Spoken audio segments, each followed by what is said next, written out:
really bat an eye when we hear the story anymore, partly because we know that Hansen's disease, leprosy, is curable, and it's really not that contagious. But imagine if it were like COVID, how panic-stricken it must have been for those people who lived in separate parts of the village, outside the village, in caves. If we take the panic we felt for the beginnings of COVID, that's only probably a small fraction of what these people felt day in and day out. For us, it was a panic saying, when will the doctors finish with their vaccines? For them, it was a lifetime of pain, of ostracization, of being outcasts. Imagine that. Then imagine how people must have looked at them too, because you weren't supposed to go near them. And remember, they used to have to yell out, leper, to warn you to stay clear. Imagine that indignity and humiliation. And this man walks by, as we know in the story, Jesus, who actually stops and talks to them. Would we do that with a COVID patient? Probably not. We're so frightened at times of health and disease and that our fear gets the best of us. And perhaps this story can be recast as a story about fear, about not trusting, about not being able to know that God walks with us, and that Jesus is in our midst, and that faith does heal. Now, of course, we don't tempt fate, not faith, fate. So we don't walk in front of the bus and say, Jesus will save me, obviously. But at the same time, what happened to those 10 lepers was a matter of faith. They had no idea that this could be possible, that there could be remission. For us, we always had in the back of our heads, the scientists and doctors, they'll figure it out. We'll get to the bottom of this.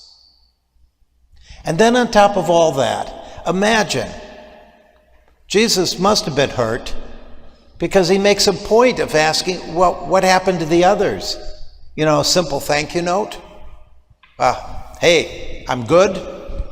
I'm now going to live the rest of my life.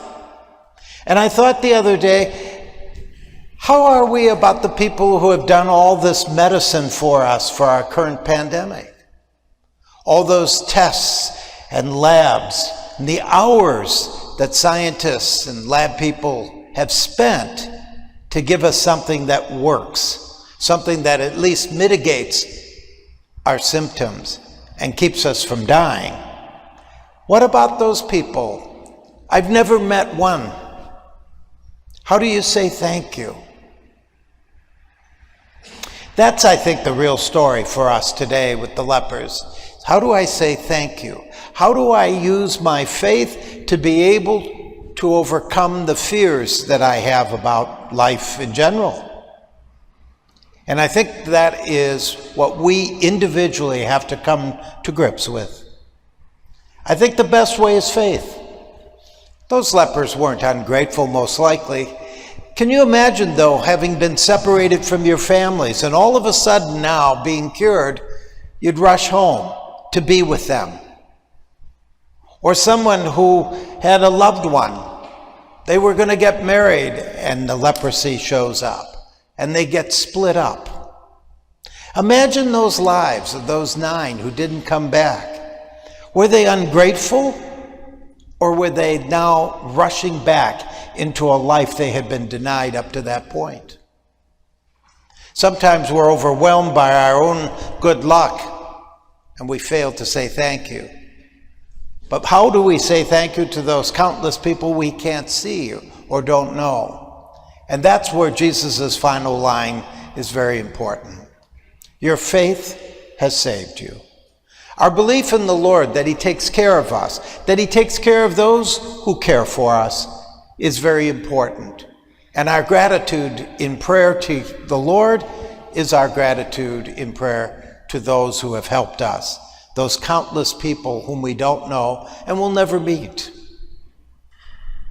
So let us try this week to look at gratitude in a new way, to say thank you to those whom we can, and in a special way, to thank the Lord for the many things he has done for us, for the people he has put in our path, for those who have given us all these miracles of medicine, because truly our faith can save.